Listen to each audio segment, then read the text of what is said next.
Ketika Gus Ikdam diundang ceramah ke istana Nyi Roro Kidul, sebuah perjalanan di luar nalar. Gus Ikdam tak pernah membayangkan bahwa suatu hari ia akan menerima undangan dari dunia lain. Malam itu, melalui seorang utusan misterius, ia mendapat pesan yang membuat bulu kuduknya meremang. Sebuah permintaan untuk memberikan ceramah di tempat yang tak biasa, Istana Nyi. Hati kecilnya ragu, tetapi sebagai seorang ulama, ia percaya bahwa ilmu harus disampaikan di mana saja, bahkan di hadapan para makhluk gaib. Namun, siapa sangka, perjalanan istana sang penguasa Laut Selatan akan menjadi pengalaman paling menegangkan dalam hidup. Apa yang menanti Gus Ikdam di sana? Apakah ini sebuah undangan atau justru jebakan? Saksikan kisahnya. Assalamualaikum warahmatullahi wabarakatuh. Malam itu, langit tampak lebih gelap dari biasanya. Awan hitam menggantung rendah, dan angin berembus dingin, membawa aroma asin dari lautan yang jauh. Di dalam pesantrennya, Gus Ikdam duduk bersila di ruangannya, khusyuk dalam zikir. Tasbih di tangan bergerak perlahan. Setiap butiran meluncur di antara jari-jarinya seiring lantunan asma Allah yang terus berdengung di tepinya. Namun, ada sesuatu yang aneh malam itu. Sejak tadi, hatinya merasa tidak nyaman tanpa sebab. Seolah-olah ada sesuatu yang akan terjadi, sesuatu yang besar. Tak lama kemudian, angin berembus masuk ke dalam ruangannya, meskipun semua jendela tertutup rapat. Suasana menjadi hening, dan aroma bunga melati tiba-tiba memenuhi udara. Gus Ikdam membuka matanya, menajamkan pendengarannya. Suara gemericik udara terdengar samar, seperti ombak kecil yang menghantam pantai. Padahal, pesantrennya jauh dari laut. Perlahan-lahan, bayangan seorang pria tua muncul di hadapannya. Wajahnya teduh, berjenggot putih, mengenakan pakaian khas ulama zaman dulu. Namun, ada sesuatu yang berbeda dari sosok ini. Auranya tidak berasal dari dunia manusia biasa. Gus Ikdam. Suara pria itu berat, namun lembut, membawa kebijaksanaan berusia ratusan tahun. Gus Ikdam tidak kaget, tapi tetap waspada. "Siapakah panjenengan?" tanyanya dengan tenang. Pria tua itu tersenyum tipis.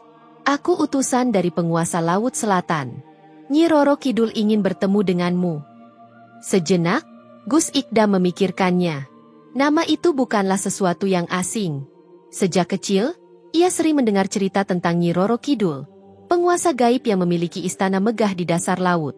Banyak yang takut menyebut namanya, khawatir akan tertimpa kesialan atau bahkan hilang dibawa ke dunianya. Namun, Gus Ikdam bukanlah orang yang mudah goyah. Ia menatap pria tua itu dengan tajam. "Apa maksudnya mengundangku?" Pria tua itu menundukkan kepala dengan hormat. "Sang Ratu ingin mendengar dakwah panjenengan. Beliau ingin mendengar tentang keimanan dan jalan kebenaran dari seorang ulama yang dikenal memiliki hati bersih." Gus Ikdam menghela napas. Ia tidak takut. Namun ia juga sadar bahwa memasuki dunia gaib bukanlah hal yang sepele. Banyak manusia yang tersesat dan tidak pernah kembali setelah bermimpi dengan makhluk halus. Tapi jika undangan ini benar-benar untuk tujuan dakwah, bukankah itu kesempatan untuk menyampaikan kebenaran dimanapun, bahkan di alam mereka? Setelah beberapa saat berpikir, dia mengangguk mantap. "Baiklah, saya akan datang. Tapi dengan satu syarat." Pria tua itu mengangkat kelopak mata. "Syarat apa, Gus?" "Bahwa saya datang sebagai utusan dakwah. Tidak untuk menyetujui, tidak untuk meminta sesuatu, dan tidak untuk melanggar aturan agama saya." Pria tua itu tersenyum lebar, seolah membayangkan keberanian Gus Ikdam. "Tentu saja. Itu sudah disampaikan kepada Sang Ratu. Jika panjenengan siap, mari kita berangkat." Tiba-tiba, angin kencang berputar di sekitar mereka. Ruangan yang tadinya gelap berubah menjadi terang, dipenuhi cahaya kehijauan yang berkilauan seperti zamrud. Tubuh Gus Ikdam terasa ringan, seolah diangkat oleh kekuatan tak kasat mata. Ia menutup matanya sejenak, membaca doa dalam hati. Saat membukanya kembali, ia sudah tidak berada di pesantrennya lagi. Di hadapannya, terbentang sebuah kerajaan megah dengan gerbang emas yang dihiasi permata. Lautan biru kehijauan membentang di sekelilingnya. Namun anehnya, ia bisa bernapas seperti di daratan. Suasana hening, hanya terdengar suara ombak lembut yang berirama. "Selamat datang di Istana Laut Selatan," ujar pria tua itu sambil tersenyum. Gus Ikdam mengencangkan sorbannya, bersiap menghadapi apapun yang akan terjadi. Malam ini, perjalanan dakwahnya baru saja dimulai. Gus Ikdam berdiri di ambang gerbang emas yang menjulang tinggi. Cahaya hijau berpendar dari permata-permata yang tertanam di dinding gerbang, memberikan nuansa mistis yang tak pernah ia rasakan sebelumnya.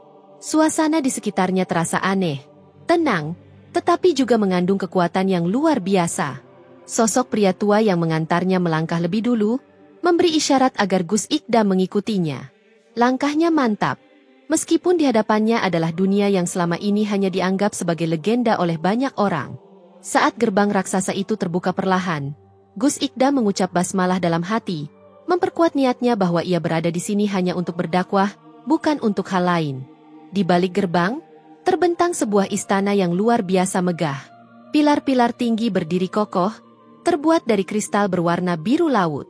Atapnya melengkung indah, dekorasi ukiran-ukiran emas yang memancarkan cahaya lembut.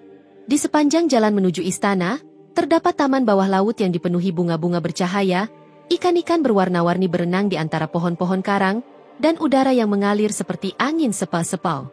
"Ayo, Gus. Sang ratu sudah menunggu," ujar pria tua itu sambil tersenyum. Gus Ikdam mengangguk dan melangkah masuk ke dalam istana. Begitu memasuki aula utama, ia merasakan hawa yang berbeda. Suhu udara terasa sejuk, tidak seperti di dasar laut. Sebuah singgasana berwarna hijau giok berdiri megah di ujung ruangan, dikelilingi oleh tirai sutra yang berkilauan. Dan di atasnya, duduklah sosok yang selama ini hanya ia dengar dalam cerita rakyat. Nyi Roro Kidul. Ratu Laut Selatan itu mengenakan gaun hijau zamrud yang tampak seolah terbuat dari udara laut yang mengalir. Rambut panjangnya hitam legam terurai, dekorasi mahkota emas yang bercahaya redup. Wajahnya cantik, tetapi ada sorot mata yang sulit diartikan, campuran antara kebijaksanaan, kekuatan, dan sesuatu yang lebih dalam. Saat Gus Ikdam mendekat, Nyi Roro Kidul tersenyum tipis. "Selamat datang di istanaku, Gus Ikdam." Gus Ikdam menundukkan kepala dengan hormat, tetapi tidak menunjukkan ketundukan. "Terima kasih atas undangannya, Ratu." Sang ratu mengangkat tangannya, dan seketika ruangan itu dipenuhi alunan musik lembut, seolah berasal dari udara yang mengalir.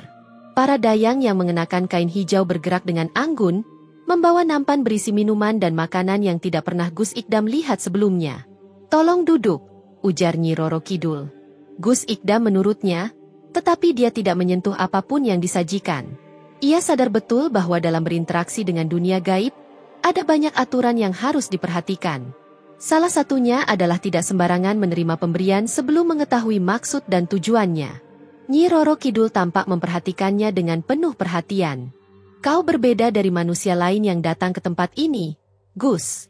Biasanya, mereka datang karena rasa takut atau dengan niat menanyakan sesuatu. Tapi kau datang dengan keberanian dan keyakinan yang teguh." "Saya hanya datang untuk berdakwah, Ratu," jawab Gus Ikdam tenang. Sang ratu tersenyum. "Dakwah? Apa yang ingin kau sampaikan kepadaku?" Gus Ikdam menarik napas dalam. "Inilah saatnya. Saya ingin menyampaikan bahwa dalam hidup ini, hanya ada satu Tuhan yang layak disembah, yaitu Allah. Tidak ada kekuatan yang lebih besar darinya, tidak ada yang lebih berhak atas ibadah kita selain Dia." Suasana di dalam aula tiba-tiba berubah. Seakan-akan udara menjadi lebih berat, dan para dayang yang tadinya tersenyum kini tampak sedikit gelisah. Namun, Nyi Roro Kidul tetap tenang. Ia menatap Gus Ikdam dengan sorot mata yang sulit ditebak. "Kau berani sekali, Gus," katanya. "Kau tahu siapa aku, bukan? Aku adalah penguasa Laut Selatan. Sejak ratusan tahun yang lalu, banyak yang menyembahku, memujaku, bahkan mengorbankan sesuatu untukku. Lalu kau datang dan berkata bahwa aku harus tunduk pada Tuhanmu." Gus Ikdam tidak gentar. "Saya tidak meminta persetujuan ratu pada Tuhan saya. Saya hanya menyampaikan kebenaran.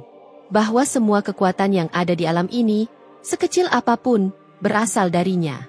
Bahkan ratu sendiri, dengan segala kekuasaan yang dimiliki, tetap bergantung pada izin dan kehendaknya." Nyi Roro Kidul tersenyum samar, tetapi matanya tajam. Ia berdiri dari singgasananya dan melangkah mendekati Gus Ikdam. Angin laut berembus lebih kencang, seolah menegaskan kehadiran kekuatan yang ia miliki. Gus Ikdam. Suaranya terdengar lebih dalam. Aku saja bisa menahanmu di sini selamanya. Banyak manusia yang ingin datang ke tempat ini dan tidak pernah kembali. Apa kamu tidak takut? Gus Ikdam tersenyum tipis. Saya hanya takut kepada Allah. Ruangan kembali sunyi. Para dayang tampak saling berbisik, namun tidak berani bicara.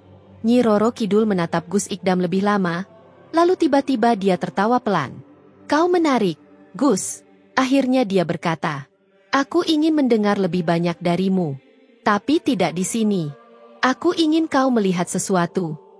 Tiba-tiba, angin berputar di sekitar mereka, dan dalam sekejap mata, Gus Ikdam merasa tubuhnya melayang lagi. Pandangannya kabur, tetapi ia bisa merasakan bahwa ia dibawa ke suatu tempat yang lebih dalam, lebih jauh ke jantung kekuasaan Laut Selatan. Satu hal yang pasti, perjalanannya belum selesai. Justru, ia baru saja memasuki inti dari segala rahasia yang belum pernah terungkap. Tubuh Gus Ikdam terasa ringan, seolah-olah ia melayang di dalam arus udara yang tak terlihat. Angin laut yang tadinya hanya berembus lembut kini berputar semakin kencang, menciptakan poros yang mengguncang dirinya. Pandangannya jelek, tapi dia bisa merasakan perubahan di sekitarnya. Dalam hitungan detik, ia tidak lagi berada di aula istana Nyi Roro Kidul. Kini, di hadapannya terbentang sebuah gerbang besar, lebih megah dari yang pertama kali ia lihat. Gerbang ini terbuat dari batu karang hitam yang bersinar aneh, dengan pahatan makhluk-makhluk laut yang tampak hidup. Arus udara di sekelilingnya berputar pelan, mengeluarkan suara lirih seperti bisikan-bisikan gaib. Di depan gerbang, berdiri 3 sosok hitam dengan wajah tertutup. Mata mereka bersinar seperti bintang di malam kelam, tajam dan penuh kekuatan. Tanpa perlu bertanya, Gus Ikdam tahu bahwa mereka bukanlah manusia biasa. Mereka adalah penjaga gerbang kekuasaan, pengawal yang melindungi inti dari wilayah Nyi Roro Kidul. Salah satu dari mereka melangkah maju. Suaranya dalam dan menggema saat berbicara. Tidak semua manusia bisa melewati gerbang ini. Hanya mereka yang telah teruji. Gus Ikdam tetap berdiri tenang. Apa yang harus saya lakukan? Sosok yang terbentang itu mengangkat tangan, dan tiba-tiba, suasana di sekitar mereka berubah. Tanah tempat Gus Ikdam berpijak menghilang, digantikan oleh hamparan udara luas yang gelap. Ia kini berdiri di atas permukaan laut yang seolah padat, tetapi di bawahnya, ada sesuatu yang bergerak, sesuatu yang besar. Ujian pertama, hadapi ketakutanmu, ujar penjaga pertama. Dari dasar laut, muncul makhluk raksasa berbentuk ular laut. Tubuhnya berlapis sisik emas yang berkilauan di bawah cahaya remang. Mata merahnya menyala, penuh kemarahan, dan dari mulut yang dipenuhi taring, keluar desisan mengancam. Gus Ikdam tetap tenang. Ia sudah sering mendengar kisah makhluk-makhluk seperti ini dalam perjalanan dakwahnya ke berbagai daerah. Ia tahu satu hal, tidak ada makhluk yang lebih besar dari kuasa Allah. Dengan penuh keyakinan, ia membaca ayat kursi dalam hati, lalu mengangkat tangan. Ular laut itu bergerak maju, mengitari Gus Ikdam dengan kecepatan yang mustahil bagi makhluk sebesar itu. Angin berembus kencang, dan ombak mulai naik, tetapi Gus Ikdam tidak bergerak sedikit pun. Aku tidak takut padamu, katanya dengan suara mantap. Tiba-tiba, angin yang tadinya mengamuk tiba-tiba berhenti.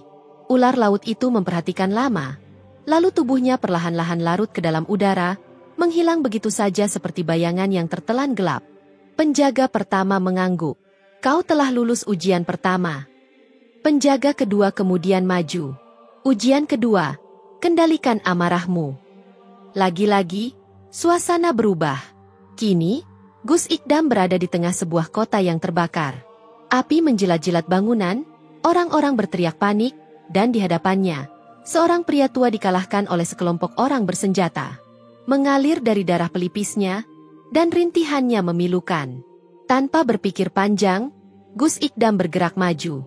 Namun, sebelum ia sempat bertindak, terdengar suara dalam sambil berbisik. Apakah kau akan bertindak karena kemarahan atau karena keadilan? Ia menarik napas dalam. Tidak, dia tidak boleh membiarkan kemarahan menguasainya. Dengan kepala dingin, ia berjalan mendekati kelompok itu dan berkata dengan suara penuh ketegasan, "Hentikan!" Para penyerang itu menoleh, melihatnya dengan tajam. Salah satu dari mereka melemparkan senjata, tetapi sebelum mengenai Gus Ikdam, Tubuh mereka tiba-tiba berhenti, membeku di tempat. Api yang membakar kota pun padam seketika. Penjaga kedua tersenyum tipis. Kau telah lulus ujian kedua. Kini, penjaga ketiga melangkah maju. Ujian terakhir. Pilih jalanmu. Tiba-tiba, Gus Ikdam berdiri di tengah persimpangan jalan. Di sebelah kanan, ada jalan yang terang, dipenuhi bunga dan cahaya keemasan. Di tandanya, tampak gerbang surga yang begitu indah. Suara merdu terdengar, seolah bertanya untuk berjalan ke sana. Di sebelah kiri, jalan gelap dengan angin yang berembus kencang. Suara terdengar dari kejauhan, dan di ujung jalan itu, hanya ada kabut pekat tanpa kepastian. Pilihlah, kata penjaga ketiga. Gus Ikdam mengerti makna ujian ini. Jalan yang terang tampak nyaman, tetapi ia tahu bahwa jalan dakwah tidak pernah melewatkannya.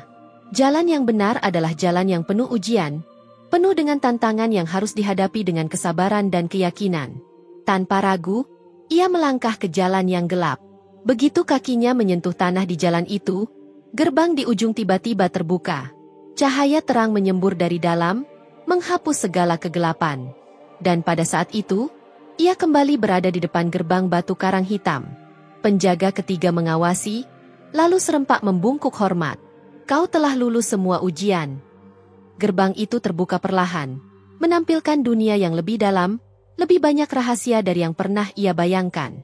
Di sanalah, di balik gerbang itu, kebenaran sejati tentang kekuatan Laut Selatan menantinya. Saat gerbang batu karang hitam terbuka, angin dingin langsung menyambut Gus Ikdam. Aroma air laut bercampur dengan wangi dupa yang samar-samar terasa. Di balik gerbang itu, tampak sebuah lorong panjang yang tak berujung. Dindingnya terbuat dari batu berlumut, dengan sinar hijau kebiruan yang mengalir seperti urat nadi di dalamnya. Suasana begitu hening, hanya suara tetesan air yang sesekali terdengar, menimbulkan gema yang menyeramkan. Gus Ikdam melangkah dengan hati-hati. Ia tidak tahu kemana lorong ini akan membawanya, tetapi hatinya yakin bahwa di ujung jalan ini, sebuah jawaban besar telah menantinya. Semakin dalam ia berjalan, semakin kuat ia merasakan getaran energi di sekelilingnya. Seolah-olah tempat ini hidup, memiliki kesadaran sendiri. Tiba-tiba, lorong itu melebar, berubah menjadi sebuah ruangan besar yang dikelilingi oleh pilar-pilar raksasa dari batu giok hijau. Di tengah ruangan, terdapat sebuah tahta yang terbuat dari karang putih berkilauan. Dan di atasnya, duduk seorang wanita dengan pakaian serba hijau berlapis emas. Rambutnya panjang, tergerai hingga menyentuh lantai. Matanya tajam, penuh wibawa, tetapi juga menyimpan sesuatu yang sulit diartikan. Gus Ikdam langsung mengetahui siapa yang ada di hadapannya. Nyi Roro Kidul, gumamnya pelan. Wanita itu tersenyum tipis. Kau sudah melewati semua ujian, Gus Ikdam, katanya dengan suara yang sehalus angin laut. Dan kini kau berdiri di hadapanku. Gus Ikdam mengangguk hormat, tetapi tetap menjaga kewaspadaannya. Ia tahu betul bahwa kekuatan yang ada di hadapannya bukanlah kekuatan yang sembarangan. Nyi Roro Kidul adalah penguasa Laut Selatan, sosok yang namanya melegenda di seluruh Nusantara. Untuk apa kau datang ke tempat ini? Tanya Nyi Roro Kidul. Saya tidak datang untuk meminta kekuasaan, tidak juga untuk mencari kesaktian, jawab Gus Ikdam mantap. Saya datang untuk memahaminya. Nyi Roro Kidul mengangkat kelopak mata. Memaham apa? Memahami mengapa manusia dan kekuatan gaib seperti ini selalu berada di persimpangan jalan, kata Gus Ikdam. Saya ingin tahu, apakah benar takdir manusia harus selalu bergantung pada dunia yang tak terlihat? Mendengar pertanyaan itu, Nyi Roro Kidul pelan-pelan tertawa. Pertanyaan yang menarik, katanya. Banyak manusia datang ke sini untuk meminta, untuk mencari cara agar hidup mereka lebih mudah. Tapi kau datang untuk mencari pemahaman. Ia lalu bangkit dari tahtanya. Dengan satu gerakan tangan, udara laut tiba-tiba muncul dari lantai, membentuk sebuah cermin besar. Di dalamnya, tampak bayangan kehidupan di dunia manusia, kerajaan-kerajaan yang runtuh, peperangan yang pecah, dan manusia yang berbondong-bondong mencari perlindungan pada kekuatan gaib. Kau lihat, Gus Ikdam, katanya. Sejak zaman dahulu, manusia selalu mencari kekuatan. Mereka berdoa, mereka memuja, mereka melakukan apapun demi mendapatkan sedikit kekuatan. Gus Ikdam mengamati bayangan itu dengan seksama. Ia melihat para raja yang menyumbangkan rakyat demi kesuksesan, para dukun yang menjual jiwa demi kesaktian, dan orang-orang biasa yang rela melakukan perjanjian dengan makhluk gaib hanya demi kekayaan pada saat itu. Tapi tidak semua manusia seperti itu, kata Gus Ikdam. Ada yang tetap berpegang teguh pada keyakinannya, yang percaya bahwa semua yang terjadi adalah atas kehendak Allah. Nyi Roro Kidul mengangguk pelan. Benar, dan itulah yang Anda inginkan berbeda. Ia kembali duduk dan menatap Gus Ikdam dengan pandangan yang lebih dalam. Aku telah mengamati perjalananmu, Gus Ikdam. Aku tahu bahwa kau bukan orang sembarangan. Kau memiliki sesuatu yang jarang dimiliki oleh manusia lain, keteguhan hati. Gus Ikdam tetap diam, menunggu kata-kata selanjutnya. Saya ingin menawarkan sesuatu kepada Anda, lanjut Nyi Roro Kidul. Sebuah perjanjian. Gus Ikdam mengerutkan kening. Perjanjian seperti apa? Aku bisa memberikanmu perlindungan. Bisa membuat perjalanan dakwahmu lebih mudah. Aku bisa menghindari bahaya dari orang-orang yang kau lindungi, kata Nyi Roro Kidul. Sebaliknya, saya hanya meminta satu hal. Apa itu? Nyi Roro Kidul tersenyum. Aku ingin kau menjadi bagian dari kerajaan ini. Suasana mendadak sunyi. Angin yang tadinya berembus pelan kini terasa lebih dingin. Gus Ikdam merasakan sesuatu yang berat di dadanya. Menjadi bagian dari kerajaan ini, ulangnya. Maksudnya, bukan sebagai hamba, bukan pula sebagai pengikut, kata Nyi Roro Kidul. Saya ingin Anda menjadi penasihat spiritual bagi dunia ini. Aku ingin ada seseorang seperti kau yang bisa menjembatani dunia manusia dan dunia gaib. Gus Ikdam menarik napas dalam. Tawaran itu menggiurkan, tetapi ia tahu bahwa menerima perjanjian seperti ini berarti memasuki wilayah yang sulit. Dan jika aku menolak, tanyanya. Nyi Roro Kidul tersenyum. Tetapi kali ini ada sesuatu yang lebih gelap dalam ekspresinya. Maka kau akan pergi dengan selamat, tapi tanpa jawaban yang kau cari. Gus Ikdam menjawab. Tawaran ini bukan sekadar ujian kekuatan, tetapi ujian hati. Ia harus memilih. Menerima tawaran ini dan mendapatkan pemahaman yang ia cari, atau menolaknya dan meninggalkan tempat ini tanpa kepastian. Namun, di dalam hatinya, dia tahu satu hal. Ia tidak bisa mengambil jalan yang setengah-setengah. Dengan penuh keyakinan, ia menatap Nyi Roro Kidul dan berkata, saya menghormati kekuatanmu, tetapi hati saya sudah memilih jalan saya sendiri. Sejenak, suasana hening. Mata Nyi Roro Kidul menatap tajam. Lalu senyumnya kembali muncul. Kau memang berbeda, Gus Ikdam, katanya pelan. Dan tiba-tiba, semuanya menjadi gelap. Gus Ikdam merasakan tubuhnya melayang, jatuh ke dalam depresi yang tak terbatas. Suara ombak bergemuruh di telinga, semakin lama semakin jauh, hingga akhirnya, ia terbangun. Ia tidak lagi berada di istana bawah laut. Ia kini berdiri di tepi pantai, dengan pasir putih di bawah kakinya dan laut yang terbentang luas di hadapannya. Perjalanan ini telah berakhir, tetapi pertanyaannya belum sepenuhnya terjawab. Dan ia tahu, ini hanyalah awal dari perjalanan yang lebih besar. Gus Ikdam berdiri di tepi pantai, memikirkan semua hal baru yang terjadi. Tubuhnya masih terasa lemas setelah pertemuannya dengan Nyi Roro Kidul. Angin laut bertiup perlahan, membawa suara ombak yang berulang-ulang menerpa pantai. Tetapi, meskipun ia telah keluar dari kerajaan bawah laut, pikirannya masih terjebak dalam percakapan terakhirnya dengan sang ratu. Apakah saya telah mengambil keputusan yang tepat? Gumamnya pelan. Namun, sebelum ia sempat berpikir lebih jauh, suara langkah kaki terdengar dari belakang. Gus Ikdam berbalik dan melihat sosok yang tidak asing baginya, Ki Sancoko, orang yang sejak awal membimbingnya dalam perjalanan spiritual ini.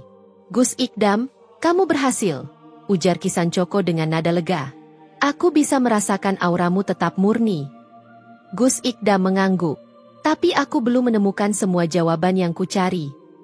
Ki Sancoko tersenyum samar. Jawaban itu tidak akan datang sekaligus. Tapi percayalah, Anda telah melakukan yang terbaik. Namun, sebelum mereka sempat berbicara lebih lanjut, tiba-tiba terdengar suara langkah kaki lain, lebih berat dan cepat. Dari balik pepohonan, muncullah beberapa pria berbadan tegap dengan pakaian serba hitam. Mata mereka penuh kebencian, dan masing-masing membawa senjata tajam. Gus Ikdam, Hati-hati, seru Ki Sancoko, langsung mengambil posisi bertahan. Salah satu pria itu, yang tampaknya adalah pemimpin mereka, melangkah maju dengan penuh kemarahan. Jadi ini orangnya? Sambil melirik Gus Ikdam dari ujung kepala hingga kaki. Siapa kalian? Tanya Gus Ikdam dengan tenang, meskipun ia bisa merasakan aura permusuhan yang kuat dari mereka. Pria itu ditawarkan. Kami adalah orang-orang yang tidak ingin kau mencampurkan urusan kami. Kau pikir dengan menolak tawaran Nyi Roro Kidul, semuanya akan berakhir begitu saja? Gus Ikdam langsung menyadari sesuatu. Kalian bekerja untuknya? Tentu saja tidak, jawab pria itu. Tapi ada banyak pihak yang kecewa dengan keputusanmu. Kau telah menolak kesempatan besar untuk menjadi penghubung antara dunia manusia dan dunia gaib. Itu adalah penghinaan bagi mereka yang telah mengabdikan diri pada kekuatan gaib. Ki Sancoko menggenggam tangannya. Jadi kalian adalah para pemuja ilmu hitam. Kami adalah orang-orang yang memahami kekuatan sejati, jawab pria itu dengan bangga. Dan kami tidak akan membiarkan seseorang sepertimu merusak keseimbangan yang telah kami bangun selama ini. Gus Ikdam menarik napas dalam. Ia tidak ingin ada pertumpahan darah. Tetapi ia juga tahu bahwa orang-orang ini tidak akan pergi begitu saja. Saya tidak ingin berkonflik, tegasnya. Tapi jika kalian berniat mencelakaiku, aku tidak akan tinggal diam. Pria itu tersedak. Kau terlalu percaya diri. Tanpa peringatan, salah satu pria berbaju hitam itu melesat maju dengan sebilah keris di tangannya, mengarah langsung ke dada Gus Ikdam. Namun, secepat kilat, Ki Sancoko bergerak dan menangkis serangan itu dengan tangan kosong. Pertarungan pun pecah. Ki Sancoko menghadapi dua orang sekaligus, mengandalkan kelincahan dan kekuatan tenaga di dalamnya. Sementara itu, Gus Ikdam menghindari serangan yang datang dengan gerakan yang dilatihnya. Ia tidak memiliki senjata, tetapi ilmunya cukup untuk melumpuhkan lawan tanpa harus melukai mereka secara fatal. Namun, jumlah musuh terlalu banyak. Meskipun Gus Ikdam dan Ki Sancoko mampu bertahan, mereka mulai terdesak. Di tengah pertarungan itu, tiba-tiba terdengar suara nyaring yang menggema di seluruh pantai. Mantap! Suara itu begitu kuat hingga semua orang terhenti. Dari balik pepohonan, muncul seorang pria tua berwajah putih, membawa tongkat kayu dengan ukiran naga. Wajahnya penuh ketenangan, tetapi ada kekuatan besar yang terpancar darinya. Siapa kamu? Tanya pemimpin kelompok hitam itu dengan hati-hati. Pria tua itu tersenyum. Namaku tidak penting, tapi aku datang untuk memastikan bahwa orang yang ada di hadapan kalian ini tidak tersentuh oleh tangan-tangan kotor seperti kalian. Para pria berbaju hitam saling berpandangan. Aura pria tua itu begitu kuat hingga mereka ragu untuk melanjutkan serangan. Ki Sancoko tampak terkejut. Mbah Surono? Bisiknya. Gus Ikdam meliriknya. Kau mengenalnya? Ki Sancoko mengangguk. Dia adalah salah satu guru besar dalam dunia spiritual. Jarang sekali ia muncul di hadapan orang-orang. Mbah Surono menatap para penyerang dengan tajam. Pergilah sebelum aku berubah pikiran. Pemimpin mereka tampak ingin melawan. Tetapi setelah melihat mata Mbah Surono yang penuh wibawa, ia akhirnya mundur dengan enggan. Ini belum berakhir, katanya sebelum kembali dan menghilang ke dalam kegelapan. Setelah mereka pergi, Mbah Surono menoleh ke arah Gus Ikdam. Kau sudah mengambil keputusan yang benar, nak. Tapi ingat, perjalananmu masih panjang. Gus Ikdam mengangguk penuh hormat.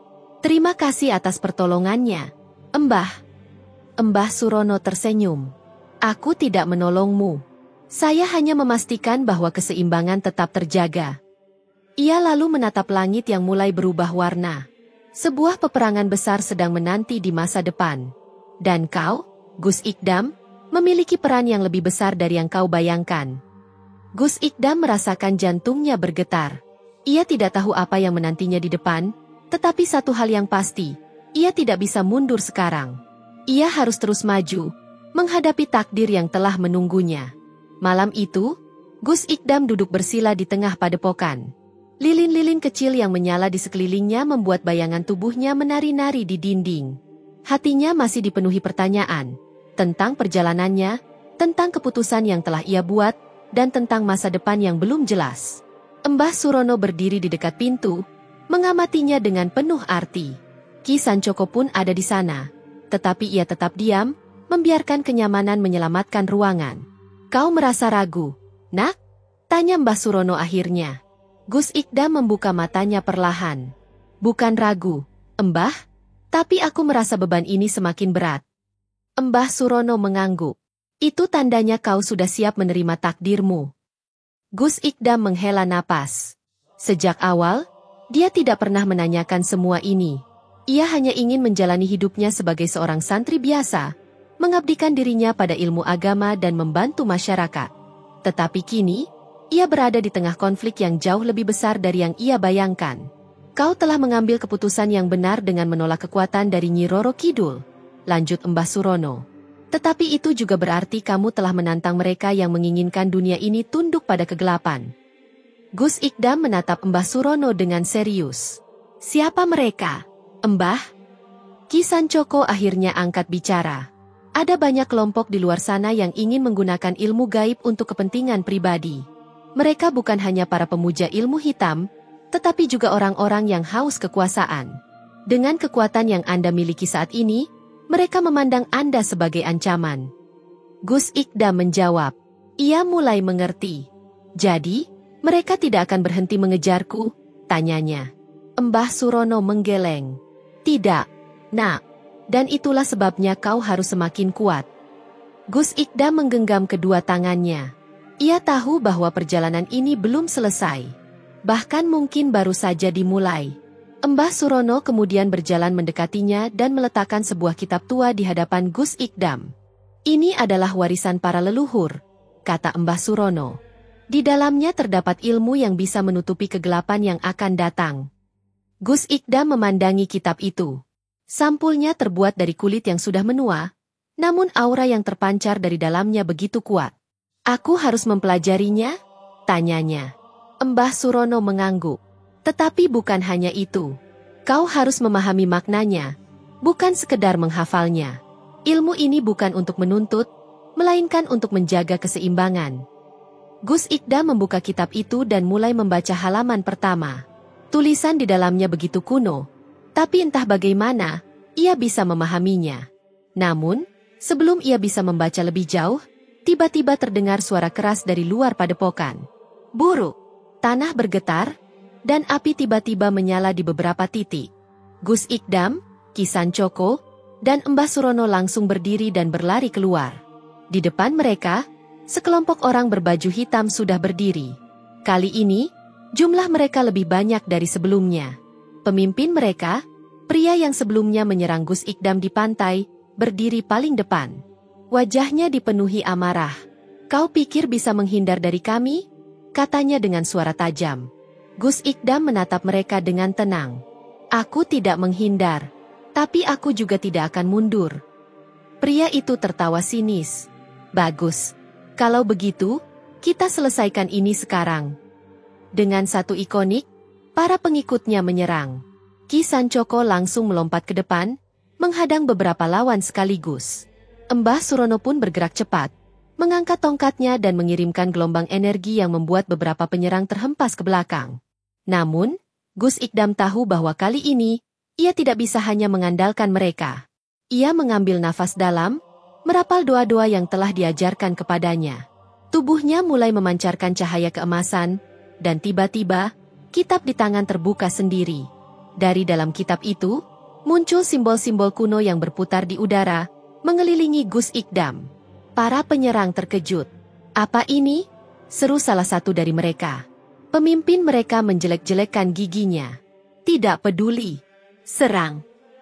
Mereka kembali maju, tetapi kali ini, Gus Ikdam sudah siap. Dengan gerakan cepat, ia menggenggam, dan simbol-simbol kuno itu melesat ke arah penyerang. Mereka yang terkena langsung terpental ke belakang, tak sadarkan diri. Pemimpin mereka menyadari bahwa ini bukan lagi pertarungan biasa. Kita mundur, teriaknya. Mereka segera berlari pergi, meninggalkan padepokan yang kini dipenuhi bekas pertempuran. Gus Ikdam menurunkan tangannya. Cahaya emas yang melingkarinya perlahan menghilang. Ki Sancoko dan Mbah Surono mendekatinya. Luar biasa, gumam Ki Sancoko. Mbah Surono menampar bahunya. Sekarang kau tahu siapa dirimu sebenarnya. Gus Ikdam menatap tangannya. Ia merasakan kekuatan yang sebelumnya tidak pernah ia sadari. Mbah Surono tersenyum. Mulai hari ini, kau bukan lagi sekedar santri. Kau adalah penjaga keseimbangan dunia. Gus Ikdam menatap langit malam yang penuh bintang. Ia tahu bahwa masih banyak rintangan yang menanti. Tetapi kini, ia telah menerima takdirnya.